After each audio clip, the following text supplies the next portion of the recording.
Hello students, welcome back to my YouTube channel. तो आज के वीडियो में हम देखेंगे ऑक्सीडेशन नंबर को फाइंड करना। ओके, तो चलिए स्टार्ट करते हैं।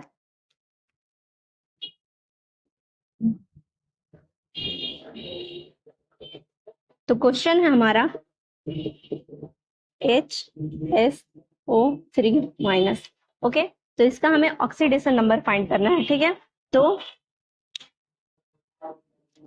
हाइड्रोजन का हमें पता है, इसे डबलेट कंप्लीट करना होता है। ठीक है, यानी कि ये अपना एक दे भी सकता है और एक ले भी सकता है। तो इसके ऊपर हम लोग को पता है कि +1 चार्ज होता है। ठीक है, अब ऑक्सीजन, तो ऑक्सीजन का हमारा परमाणु संख्या होता है 8, यानी कि अगर इसे के एलिमेंट में तोड़े तो 2 और 6, मतलब कि ये इसके लास्ट में 6 आ रहा है। इसका ऑक्टेट कंप्लीट नहीं है। ऑक्टेट कंप्लीट का मतलब कि लास्ट में 8 आना चाहिए।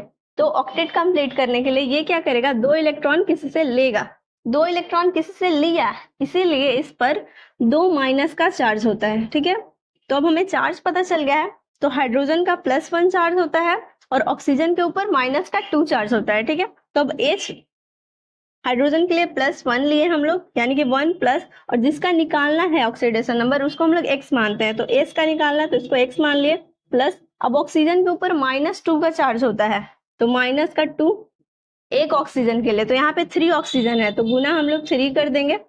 ठीक है, अब पावर में -1 है, तो जो भी पावर होता है लास्ट में वो इक्वल साइन के उधर लिखते हैं हम लोग, तो बराबर -1। अगर +1 होता तो हम लोग 1 लिख देते हैं सिर्फ, अगर कुछ नहीं होता तो बराबर 0 लिखते हैं। ठीक है, अब यहाँ से x का वैल्यू फाइंड करना है हमें, तो 1 प्लस x प्लस, अब यहाँ -2 में 3 से गुना करेंगे तो -6, तो प्लस माइनस मिलके -6 इक्वल टू -1। अब यहाँ पे प्लस का 1 है और -6 है, तो हमारा -5 आ जाएगा।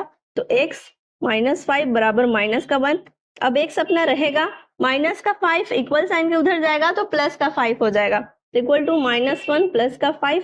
अब x प्लस माइनस माइनस होता है यानी घटाएंगे, और प्लस का साइन बड़ा है यानी प्लस में लिखेंगे, तो 5 में से 1 जाएगा तो 4 बचेगा, और यही हमारा फाइनल ऑक्सीडेशन नंबर हो गया।